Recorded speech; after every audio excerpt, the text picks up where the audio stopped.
Sorry for the interruption students. पता नहीं अचानक से वीडियो कैसे बंद हो गई, but let's continue our topic. Leslie has mentioned the following 5 objectives of physical education and we were on third objective, emotional aspect of development. Emotional aspect में development की हम अपनी इमोशंस की बात करते हैं कि हमारे इमोशंस कितने ज़्यादा बैलेंस स्टेट में है, कितने ज़्यादा विकसित हो पाए हैं. Social aspect of development, social aspect development की क्या है कि हमारे अंदर सामाजिक गुणों का विकास हो रहा है. और इंटेलेक्चुअल एस्पेक्ट ऑफ डेवलपमेंट, हम मेंटल डेवलपमेंट की यहाँ पर बात कर रहे हैं. तो लेस्ली ने ये 5 स्टेप्स बताए हैं कि इन 5 स्टेप्स को 1 बाय 1 अचीव करके आप फाइनली फिजिकल एजुकेशन के एम को प्राप्त कर सकते हैं. और फिजिकल एजुकेशन का एम क्या है? Wholesome development. होलसम डेवलपमेंट को अचीव कर सकते हैं. After Meta analysis of the above mentioned objectives, it can be concluded that following are the main objectives of physical education. जब हम ऊपर बताए गए जो objectives हैं उनका निचोड़ अगर हम एक विश्लेषण कर लेते हैं तो हम इस बात के निष्कर्ष पर पहुंच जाते हैं कि ये आगे जो बताए जा रहे हैं 5 फिजिकल एजुकेशन के मुख्य 5 उद्देश्य हैं. पहला उद्देश्य है फिजिकल डेवलपमेंट करना. तो फिजिकल एजुकेशन का पहला उद्देश्य बन जाता है शारीरिक विकास करना. The foremost objective of the physical education is physical development.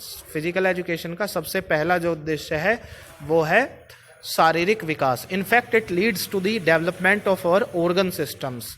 वास्तव में ये किस विकास की ओर ले जाता है? हमारे शरीर के अंगों की जो ऑर्गन सिस्टम है, हमारा जो शरीर के अंगों की प्रणाली है उसके डेवलपमेंट की ओर ले जाता है. मतलब हमारे शरीर में जितनी भी प्रणालियां हैं, सच एज सर्कुलेटरी सिस्टम, चाहे वो परिसंचरण तंत्र हो. सर्कुलेटरी सिस्टम में बहुत सारी सर्कुलेशन की हम बात करते हैं, चाहे हम बात कर रहे हैं ब्लड सर्कुलेशन की, सर्कुलेटरी सिस्टम की. रेस्पिरेटरी सिस्टम है हमारा श्वसन तंत्र है. नर्वस सिस्टम है हमारा, नाड़ी तंत्र है. और मस्कुलर सिस्टम है हमारा, पेशी तंत्र. एंड डाइजेस्टिव सिस्टम है हमारा, जो हमारा पाचन तंत्र है.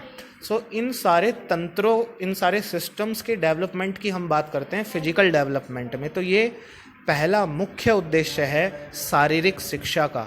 Physical education is related to physical activities. और यहाँ पे जो नेक्स्ट बात बताई गई है दैट इज़ फिजिकल एजुकेशन किससे संबंधित है? फिजिकल एक्टिविटीज़ से संबंधित है. And when we perform these activities, और जब हम इन क्रियाओं को करते हैं, क्रियाएँ जैसे खेल कूद, जैसे योग इत्यादि, there are various effects of these activities on our organ system. और जब हम ये खेल कूद, योगा वगैरह, एरोबिक्स, जिम्नास्टिक्स वगैरह करते हैं तो इन क्रियाओं का हमारे ऑर्गन्स पर बहुत बड़ा प्रभाव पड़ता है. These systems witness growth in size, shape, efficiency etcetera. और इन क्रियाओं के द्वारा ये जो जितनी भी प्रणालियां हैं हमारी, इन प्रणालियों, ये प्रणाली क्या देखती हैं कि हमारे शरीर के अंदर हमारे शरीर का साइज़ विकसित हुआ है, हमारी आकृति विकसित हुई है, हमारी कुशलता भी बढ़ जाती है, एफिशिएंसी भी बढ़ जाती है हमारी. Hence it can be stated that physical development is possible through this objective of physical education. तो ये कहा जा सकता है कि फिजिकल एजुकेशन के इस लक्ष्य के द्वारा हम फिजिकल डेवलपमेंट कर सकते हैं, बच्चे का, किसी का भी. This also promotes sound health. और इससे हमारा जो स्वास्थ्य होता है वो कैसा हो जाता है? साउंड हो जाता है, मतलब अच्छी स्थिति में आ जाता है. Which enables the individual to be valuable asset for the nation. और जिस इंसान का स्वास्थ्य अच्छा होता है तो वो अपने राष्ट्र की एक वैल्यूएबल एसेट बन जाता है. एक ऐसी संपत्ति के रूप में, वो ऐसे साधन के रूप में वो काम आता है जिसका कुछ महत्व हो. आप सभी जानते हैं कि भारत के अंदर, भारत एक ऐसे देश में इंडिया की जो गिनती होती है कि यहाँ पर युवा लोगों की संख्या तो सबसे ज़्यादा है, लेकिन यहाँ पे कुपोषित लोग भी सबसे ज़्यादा हैं, मेल न्यूट्रिटेड लोग भी सबसे ज़्यादा हैं, जिनको खाना ठीक से नहीं मिल पा रहा है, आहार ठीक से नहीं मिल पा रहा है. That is why they are not valuable asset of the nation. वो राष्ट्र की एक ऐसी वैल्यूएबल एसेट के रूप में उनको गिना नहीं जाता है. लेकिन यदि बच्चों को हम तंदुरुस्त बनाने का साधन दे देते हैं कि उन्हें फिजिकल एक्टिविटीज़ के थ्रू हम उन्हें तंदुरुस्त बनाते हैं, वो मेंटली और फिजिकली फिट बनाते हैं, फिजिकली स्पेशली हम यहाँ पर बात कर रहे हैं, तो वो हमारे राष्ट्र की एक वैल्यूएबल एसेट के रूप में काउंट होने लगेंगे. If all our system remain in sound health, they can perform their functions in a efficient way. यदि हमारे शरीर के जितने भी सिस्टम हैं, चाहे वो सर्कुलेटरी सिस्टम हो, चाहे रेस्पिरेटरी सिस्टम हो, चाहे आपका नर्वस सिस्टम हो, चाहे मस्कुलर सिस्टम हो, चाहे डाइजेस्टिव सिस्टम हो, ये सारे सिस्टम यदि प्रॉपर वर्क कर रहे हैं तो जाहिर सी बात है कि हमारा जो शरीर है, हमारी जो बॉडी है, वो भी एफिशिएंटली एफिशिएंट वे में, कुशल तरीके से वर्क करेगी। Second is mental development. This objective is related to the mental development of an individual.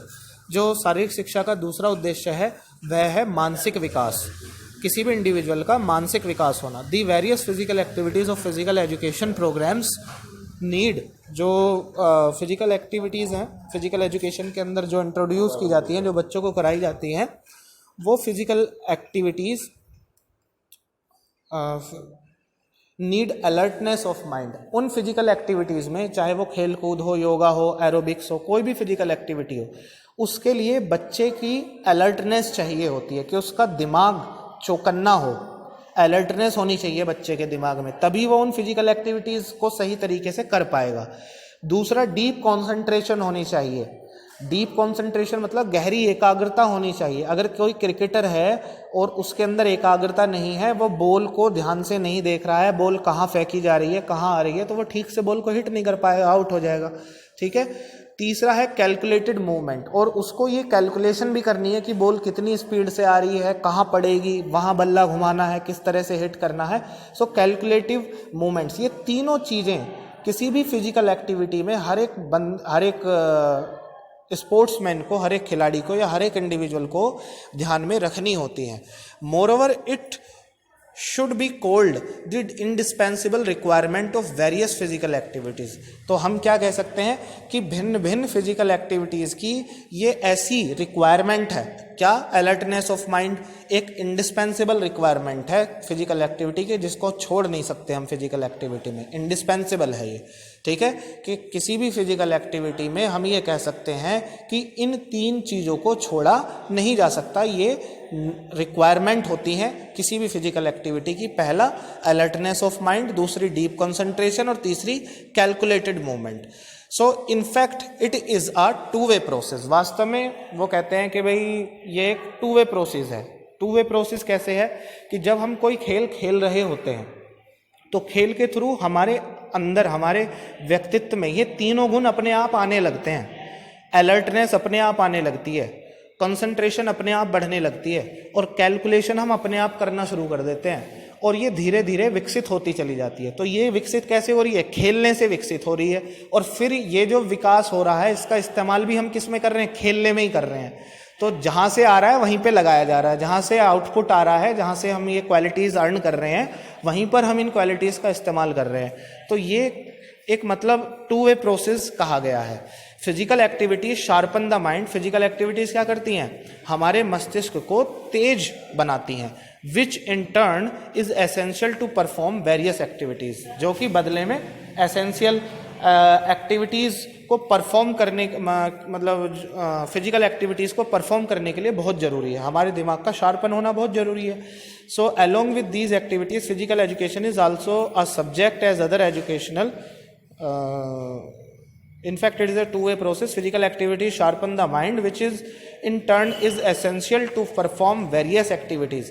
Along with these activities, physical education is also a subject. और इन एक्टिविटीज़ के साथ साथ हम ये किस कॉन्टेक्स्ट में पढ़ रहे हैं स्टूडेंट? हम बात कर रहे हैं मेंटल डेवलपमेंट की। हम ये पता कर रहे हैं कि फिजिकल एजुकेशन किसी इंसान का मेंटल डेवलपमेंट कैसे करता है, और मेंटल डेवलपमेंट क्या है, इसका एक ऑब्जेक्टिव है, इसका एक उद्देश्य है। मतलब फिजिकल एजुकेशन किस लिए पढ़ाई जा रही है? इसलिए पढ़ाई जा रही है कि आपका फिजिकल डेवलपमेंट हो जाए, दूसरा आपका मेंटल डेवलपमेंट हो जाए। और मेंटल डेवलपमेंट कैसे होता है ये आपको यहाँ पे समझाया जा रहा है कि जब आप कोई खेल खेल रहे होते हैं तो उस खेल के माध्यम से आपका दिमाग अलर्ट होता है, आपके अंदर कंसंट्रेशन बढ़ती है और आप कैलकुलेटिव हो जाते हैं। तो जब आपके अंदर ये गुण आ जाते हैं तो इन गुणों का इस्तेमाल आप खेल कूद में ही करते हैं, और इस तरह से धीरे धीरे करके ये आपका जो मेंटल डोमेन है वो विकसित होता चला जाता है और आपका मेंटल डेवलपमेंट होता चला जाता है, which is turn in essential. और जैसा कि एक बात ये भी बताई गई है कि फिजिकल एजुकेशन एक सब्जेक्ट है, एक थ्योरेटिकल सब्जेक्ट है, जैसे दूसरे एजुकेशनल सब्जेक्ट होते हैं। It includes rules and regulation, इसके अंदर नियम कानून कायदे भी होते हैं। जब बच्चा कोई खेल खेलता है, क्रिकेट खेलता है, कबड्डी खेलता है, तो उसको कुछ रूल रेगुलेशन भी याद कराए, उसको याद रखने होते हैं। तो दिमाग मेमोराइज भी रखता है कुछ चीज़ों को, कुछ टेक्निक उसको सिखाई जाती हैं, तकनीक के ऐसे हेलीकॉप्टर शॉट मारना है, या ऐसे शॉर्ट पिच बॉल को ऐसे खेलना है, यॉर्कर बॉल को ऐसे खेलना है। ठीक है, तो मतलब वो टेक्निक्स भी उसको याद करनी होती हैं। एनाटॉमिकल एंड फिजियोलॉजिकल स्टडीज़ भी करनी होती है। एनाटॉमिकल स्टडीज़ भी उसमें पढ़ाई जाती हैं, मतलब जब हम फिजिकल एजुकेशन पढ़ा रहे होते हैं तो ये भी बताते हैं कि किस व्यक्ति का शरीर कौन से खेल के लिए अच्छा होता है। एनाटॉमी की भी क्लास होती है, आप इसके अंदर पढ़ोगे, पूरा बॉडी स्ट्रक्चर आप इसके अंदर पढ़ोगे फिजिकल एजुकेशन के अंदर, ठीक है। सो वो भी हमें सिखाया जाता है और फिजियोलॉजिकल स्टडीज़ भी कराई जाती हैं। फिजियोलॉजिकल स्टडीज़ क्या होती हैं कि हमारा जो शरीर है, सबसे पहले आप ये समझ लीजिए फिजियोलॉजी क्या है। फिजियोलॉजी का मतलब ये होता है कि जो हमारे शरीर के सिस्टम होते हैं डिफरेंट सर्कुलेटरी, डाइजेस्टिव वगैरह, ये सारे सिस्टम, इन सिस्टम के अंदर क्या है कि कुछ ऑर्गन्स हैं। जैसे अगर हम बात करें डाइजेस्टिव सिस्टम की, तो डाइजेस्टिव सिस्टम में हमारा ऑर्गन कौन है, हमारी आंतें हैं। आंतें कैसे काम करती हैं वो उसका कहलाता है फिजियोलॉजिकल स्टडी, के शरीर के अंगों का परफॉर्म करना, शरीर के अंगों का एक सिस्टम के रूप में मिलकर। जैसे हम रेस्पिरेटरी सिस्टम की बात करें तो इसमें फेफड़े आ जाते हैं, और रेस्पिरेटरी सिस्टम के साथ साथ अगर हम ब्लड सर्कुलेशन की बात करें तो हमारे लंग्स जो हैं के साथ साथ हमारा हार्ट भी हो जाता है। तो ये पूरा एक जो सर्कुलेटरी सिस्टम, रेस्पिरेटरी सिस्टम हमारा बनता है, तो इसको ये कैसे वर्क करता है, that is physiological study. So physiological studies भी इसके अंदर कराई जाती हैं। बैलेंस डाइट क्या होती है ये सिखाई जाती है। सैनिटेशन क्या होता है, साफ़ सफाई क्या होती है, हेल्थ एंड डिसीजेस क्या होती हैं, स्वास्थ्य और रोग क्या होते हैं, पर्सनल हाइजीन, अपने आप की साफ़ सफाई स्वच्छता कैसे रखी जाए, इस सब का भी ज्ञान इसके अंदर दिया जाता है। In this way mental development takes place. और इस तरह से फिजिकल एजुकेशन क्या देती है, किसी इंसान के मस्तिष्क को डेवलप कर देती है, शरीर की का पूरा ज्ञान दे देती है। Through participation in various activities and individual learns to draw certain conclusion. और जब वो अलग अलग वेरियस एक्टिविटीज़ में हिस्सा लेता है तो वो कंक्लूजन भी करने लगता है, निष्कर्ष भी निकाल लेता है कि भाई मैं अपनी टीम के किसी खिलाड़ी की फील्डिंग यदि यहाँ पे लगाऊंगा तो ज़्यादा बेटर रहेगा, इस वाले बॉलर से बॉल डलवाऊंगा तो ज़्यादा बेटर रहेगा, ये खिलाड़ी क्रिकेट, ये अगर मैं इसको ओपनिंग में भेजूंगा तो ज़्यादा बेटर रहेगा। सो वो कैलकुलेशन करने लगता है और उस कैलकुलेशन के आधार पे कंक्लूजन तक पहुंच जाता है, जिसको हम डिसीजन मेकिंग करते हैं। सो ये भी एक मेंटल एबिलिटी है। Decision making is also a mental ability. तो डिसीजन मेकिंग बार बार करने से क्या होता है कि उसका मेंटल डेवलपमेंट अच्छा हो जाता है। Through participation in various activities and individual learns to draw certain conclusions, he she is able to understand the new situation that he she faces in the games। और वो नई परिस्थितियों का सामना करने के लिए तैयार हो जाता है, वो फियर या एंग्जाइटी का शिकार नहीं हो जाता है एकदम से। तो उसका जो मेंटल डोमेन है वो बहुत मजबूत हो जाता है। It enables him her to take decisions independently. और फिर वो अपने जो डिसीजन होते हैं वो इंडिपेंडेंटली ले सकता है, किसी दूसरे के इन्फ्लुएंस में ना आकर अपने आप निर्णय लेना शुरू कर देता है कि मुझे इस स्थिति में क्या करना चाहिए। और ये सब किसकी वजह से हो पा रहा है, क्योंकि वो फिजिकल एजुकेशन के द्वारा जो फिजिकल एक्टिविटीज़ उसको कराई जा रही हैं, खेल कूद या योगा जो उसको कराया जा रहा है, उन खेल कूद और योगा के माध्यम से ये मेंटल डेवलपमेंट उसका हो रहा है। So his her mental development takes place in many ways. और इस तरह से कई प्रकार से उसका मेंटल डेवलपमेंट खेल कूदों और योग इत्यादि एरोबिक्स, जिम्नास्टिक्स के माध्यम से हो जाता है, ठीक है। So next is social development. We actually students, it has been a long time, so we will continue this video after the day, okay? Tomorrow I will continue this video. Thank you very much, take care, bye bye.